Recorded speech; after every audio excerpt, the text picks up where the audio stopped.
This is Alan Ball. Hi, this is Audrey Fisher. This is Jim Perry. Hi, this is Kristen Bauer. Hi, this is Alexander Skarsgård. This is Nelson Ellis. Hi, this is Johnny Neal. This is Rayo Tucker. Hi, this is Lindsay Pulsifer. Hi, this is Ryan Quanton from True Blood. Hello, this is Theo Alexander. Hey, this is Lauren Bowles. Hi, this is David Tishman. This is Jay Everett. Hello, this is Janina Gavankar. This is James Frayne. Hi, this is Courtney Ford, and you're listening to True Blood Radio. Hi, this is Liz and Mel with True-Blood.net, and this week's news includes a new showrunner that was announced last week. We're going to take a little walk down memory lane, and yes, we have those spoilers that you love so much too. This is podcast number 177 for the week of May 27th, 2012. Happy Memorial Day to all of you guys who celebrate in the U.S. And Mel, kick us off. I will. We have a cool little piece of casting news, at least for me. We don't normally post when a minor character is cast, but in this case, the person who's been cast is someone that I went to high school with.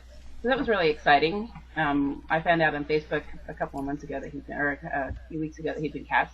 His name is Spencer Hill, and he is going to be in episode 508, which was directed by Stephen Moyer.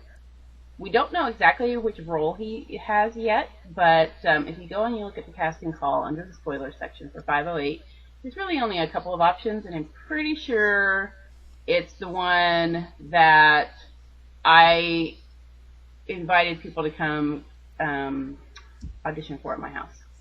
If that helps you out, I'm trying not to be spoilery. But I'm pretty sure that's what it is. He won't say, because they have to sign a pretty serious non-disclosure agreement when they get cast on the show, and he's being very, very careful. But that's my guess. If you look at his picture and look at the casting call, I think it's kind of obvious. But anyway, super cool. He said he shot for 4 days, and he got to work with Steven a lot, of course, since he's the director, and he really enjoyed that. And he's pretty psyched about being on this show. He's considering it a big break for him. So that's my exciting casting news. It probably will be a big break for him. Yeah, I think it probably will. This show? I mean, come on. It has launched many a kind of quiet career. Yeah.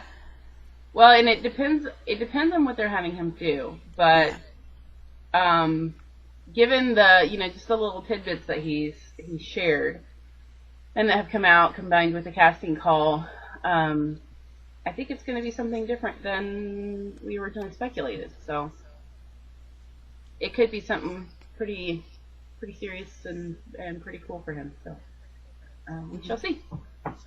Yeah. Fingers crossed. Yeah. Well, with Alan Ball stepping down as the showrunner for this season, we learned that last week that Mark Hudis will move into the spot as showrunner. Mark and Alan go way back, though, so no worries here. We probably won't notice any change at all. They worked together on the short-lived sitcom Sybil. And before that, they worked at Adage together. And Mark also helmed the hilarious sitcom That 70s Show. I don't know how many of you guys out there watched it. I was a huge fan. And so, I mean, the sense of humor, it's, I mean, That 70s Show, come on. Yeah. But anyway, he has been involved in True Blood as a writer and co-executive producer since last season. So, not going to be anything too new from Mark. So we welcome him aboard, and we are excited to see. But this was for season 6. He's actually signed for 2 years. Mm-hmm. So I mean, nothing official has been said, but I think we can pretty much safely bet that there will be at least 2 more seasons of True Blood. I mean, like you said, nothing official, but it sounds like HBO is kind of getting their ducks in a row to make sure that they can take it out at least 1 more season, if not 2. Of course, the cast are signed on through 6 seasons. That's the standard when you sign on to do a TV show. On any network, it's standard that your contract is for 6 years, and that's why you see all those contract negotiations between seasons 6 and 7 on different shows. But at the very least, they've got themselves a showrunner for 2 more seasons. Yeah. So, yeah. I know some of the cast members have already said, I'm going to do this till it dies. Yeah. Anna Paquin was one of them. Yeah. She's on board she'd be on board. Yeah. They just have to, for the vampires, they just have to maybe do some innovating in the makeup arena. Mm-hmm. And so, because they can't age. Right. So after 7 years, I think it might show up. But if any group of artisans can do it, it would be these guys. Oh, yeah. Come on. Yeah. Well, season 4 is out on DVD and Blu-ray this week. That cool Blu-ray combo pack. And we did a little looking back at season 4 in our retro roundup. We were thinking about this time last year and all of the clues that we had about season 4 and the speculation and everything. So we have a retro roundup posted under the news tab with links to things like the article where they announced that they were casting Marnie. A kind of a fun one on Yvetta's return, which of course didn't happen. There was an article about that. Article about a couple of new sets that had a lot of people speculating, and one of them ended up being a red herring. There was an article with a spoiler about Jessica and Hoyt splitting up. There was a spoiler with about Alcide and Suki hooking up. So same day, different, or same story, different day. This will be the 3rd year in a row that the lead up to the new season has had all kinds of Alcide and Suki are going to hook up. So I think it's about time that happens. And then there was also in that same spoiler, there was Jason's shocking sex scene, which I think turned out to be a little underwhelming, but still, it got people talking. This is, of course, the winning hotshot. Mm-hmm. There was there's a link to the story about the creepy doll that was in the final scenes of season 3, and of course played a fairly large role in season 4, but not in the way we expected. There's Bill and Eric taking on the witches. Remember that video that came out before season 4 launched of the two of them talking in King Bill's newly refurbished mansion. Those gorgeous posters, the True Colors posters. You remember those? There were 3 of them, one in white, one in black, and one in red with the various characters. And a lot of speculation about the symbolism and meaning behind pretty much everything in those posters. The promo for season 4. And then, of course, the Suki, You Are Mine, Eric and Suki explosion. So if you want to take just a little walk down memory lane and think about what we were speculating about at this time last year, and maybe compare that to what we're speculating about at this time this year, check under the news tab for the retro roundup. Yeah, and all you guys who left comments, it's fun to go back and see if you were right. Mm-hmm. On some of them, we were pretty spot on, but on others, we had no idea. Yeah, we were totally wrong. But it's fun to look at. It's fun to speculate, even. It's just fun to do. We'll probably do this next year. So, yeah. It's just fun to gather all the comments together and see who really has a beat on the show or not. Yeah. All right. Well, for more posters and video clips and photos and all kinds of news that came out last week, be sure to check in at True-Blood.net. We're going to keep you up to date on everything. We're not going to hold any news back because we are just as excited to get it to you as we are to hear it. So. And we have a special offer for Suki fans. You can get the audiobook version of Deadlocked for free. Check out audibletrial.com/trueblood for a free audiobook and free 30-day trial of Audible service. You can choose from thousands of titles, including all 12 Suki books, tons of other authors, fiction, nonfiction, whatever your heart's desire. Visit audibletrial.com/trueblood for your free book. Cool. And we're going to roll into our spoiler section right now, so if you don't want to be spoiled for Season 5, go on and shut us off, and we will see you next week. Enjoy the rest of your week. However, if you are like us and you love the spoilers, well, Dennis O'Hare has been talking. He's just been giving us a little tiny peek into his character, King Russell, who, of course, we all know is back. He says that Russell is a lot funnier this season in a strange way. He says he's not toothless, but he's a little more of a comic foil until he isn't. And then, I know, I'm scared. And then he becomes very, very vicious again. And we all know how vicious Russell can be. So, but Dennis was loving it. He says how he got disinterred made him grateful to somebody, and that gratitude may inform his new personality. So, that was kind of interesting. Any speculations on that? I don't think it really sheds any more light on who released him. Well, read the rest of that. Yeah. Because I think that does. Okay, well, he goes on to say that he gets a new boyfriend, and he also gets to dance and hold a puppy, and he gets to sing karaoke, a really cool 70s song. Not all I'm worried at about once. the puppy. I just hope he doesn't end up eating it. Yeah. That would just be okay. Yeah. Remember that casting call? I think it's for episode 7. There's a casting call where there's a wedding taking place. It's the wedding rehearsal dinner, and they're singing karaoke, and there's an unexpected guest. Oh, Remember? yeah. That's him. Oh, my God. It's Russell. It's, let me look real fast. He's a wedding crasher. Yeah. Yep, it's episode 7, which doesn't have a title yet. Mm-hmm. And it's with the werewolves, I think. We were speculating that it was. Yeah. There's a security guard in charge of protection who announces an unexpected visitor and later snaps into almost action awaiting orders. Almost action. Mm-hmm. And let's see, there's the bride-to-be, mother of the groom. So we know the groom, and we don't know, but we know the groom. So I think we were speculating at the time that this is a werewolf or were something wedding, and that that someone crashes. Well, with him it could be. Yeah, crashes. Yeah. So Russell's the one crashing this wedding, and he has some sort of a hold over the security guard, but I think he knows the groom. It's not going to be Alcide, but it's going to be another werewolf that we know, I think. Mm-hmm. So, I don't know. But he also is getting a new boyfriend. Mm-hmm. Oh, yeah. Steve Newland? Yeah, everybody's been speculating. I would think it's safe to assume. Mm-hmm. I mean, it looks kind of clear. However, the question does come up. How did Steve know that Russell was there? Who told him? Somebody asked that actually in the comments. So that'll be interesting.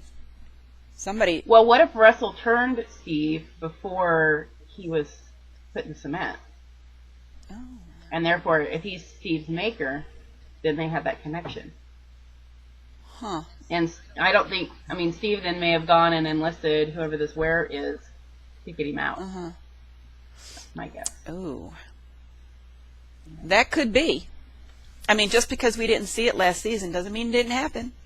Right, exactly. And Steve Newland was missing last season. They had when the protesters were outside Fantasia, they had the sign saying he's missing, and I think there was a background news story, a news story playing on the TV in the background of a scene talking about that he was missing. Mm-hmm. Yeah, yeah. So they've set it up that he's been gone for at least a year, because remember there's that jump between seasons 3 and 4, so he's been gone for at least a year. Yeah.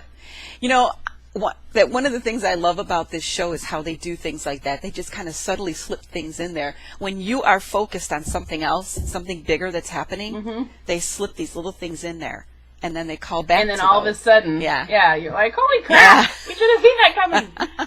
I mean, that just shows the brilliance behind the writing. So that's some good planning and writing. Yeah. Speaking of casting calls, we have an update for episode 511 titled Finally. And they are looking for a male prisoner. Poor guy. He's in his 20s to 40s. Full frontal nudity is required. And he is a prisoner in a dire situation.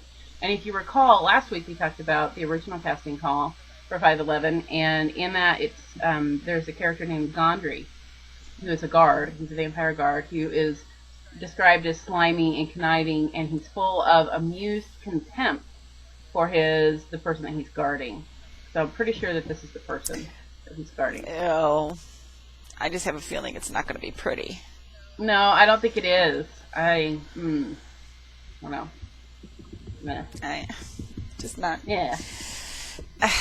So it'll be another from one. Puppies to full frontal nudity, and now back to the king. Yeah. Yes.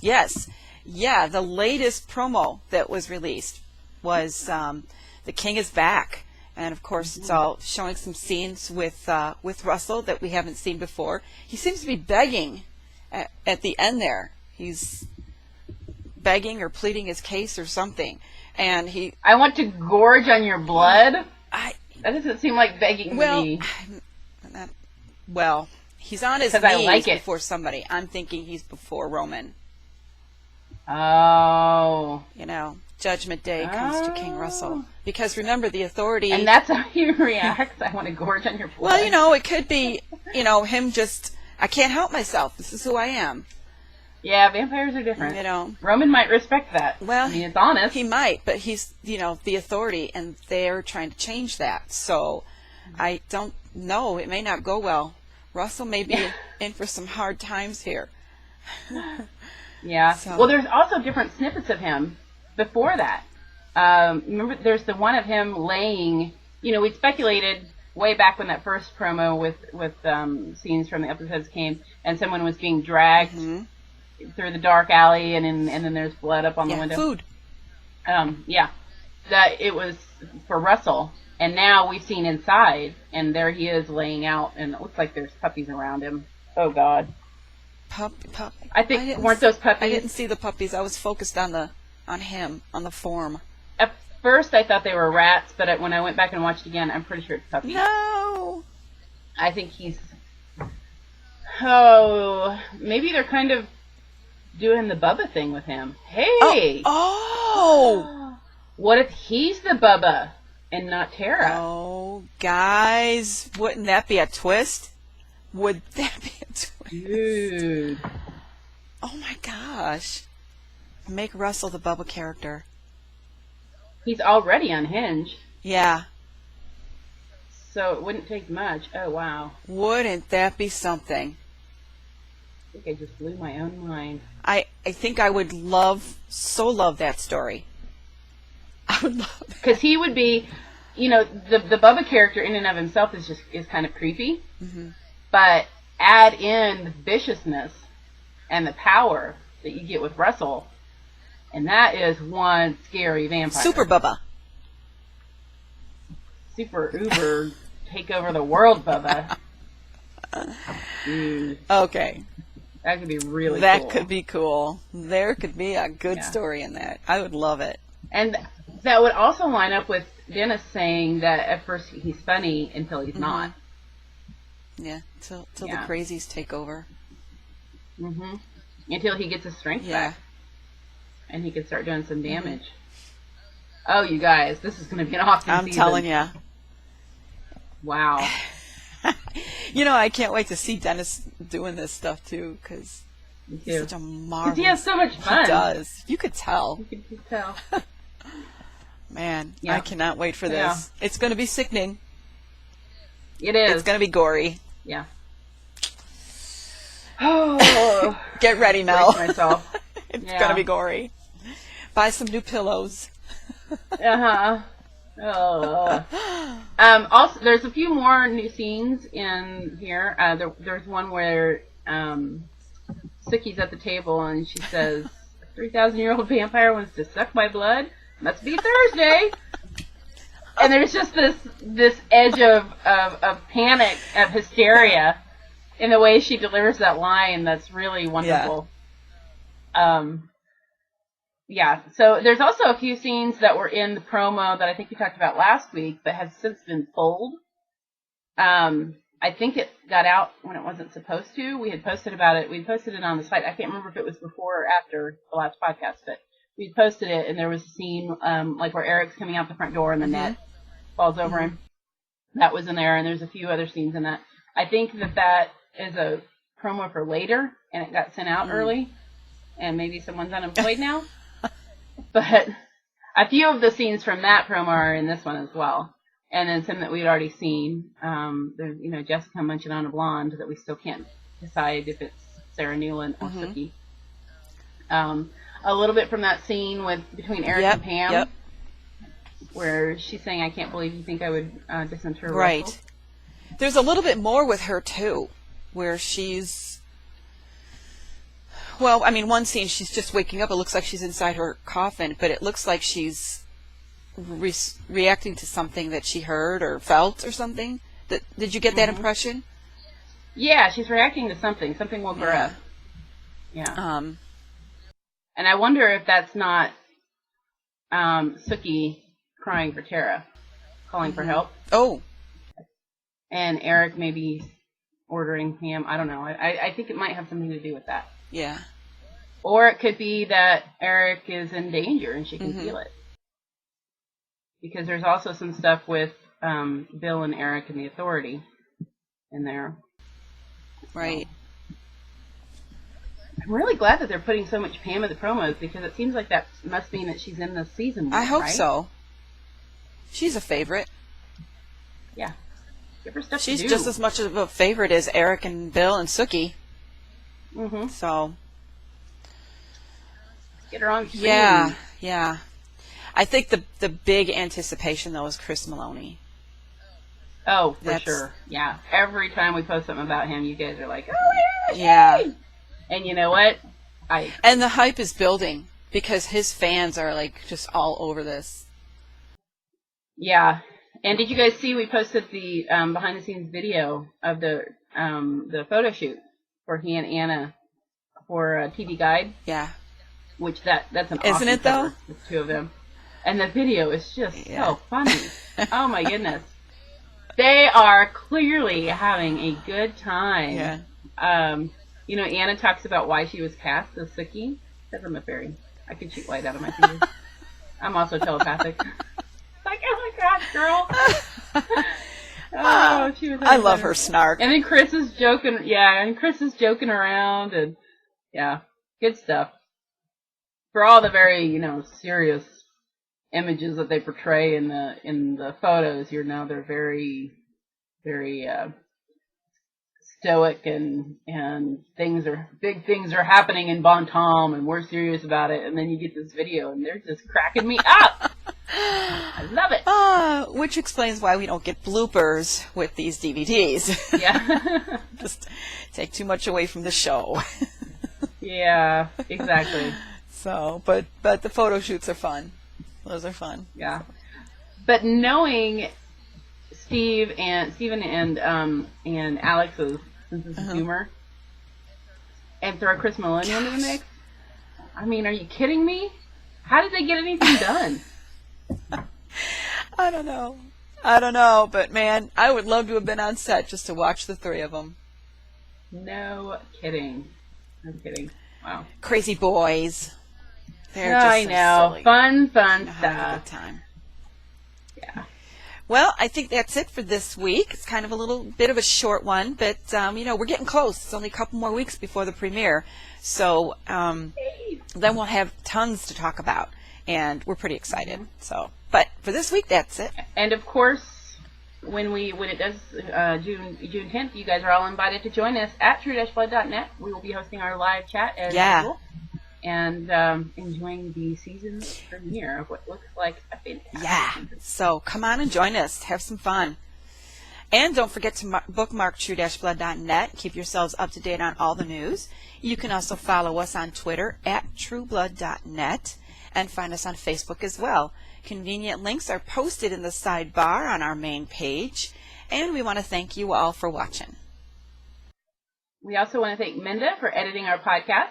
You can subscribe to True Blood Radio on iTunes at the link now showing on your screen. And if you're already a subscriber, if you could do us a favor and rate our show, we'd sure appreciate it. That helps gain more attention for us on iTunes.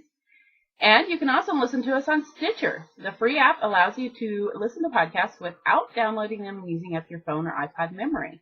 Check them out at stitcher.com/trueblood.radio. And don't forget, send in your comments or questions to webmaster at true-blood.net or comment on the thread for this video at True-Blood.net. See you next week, Trubies.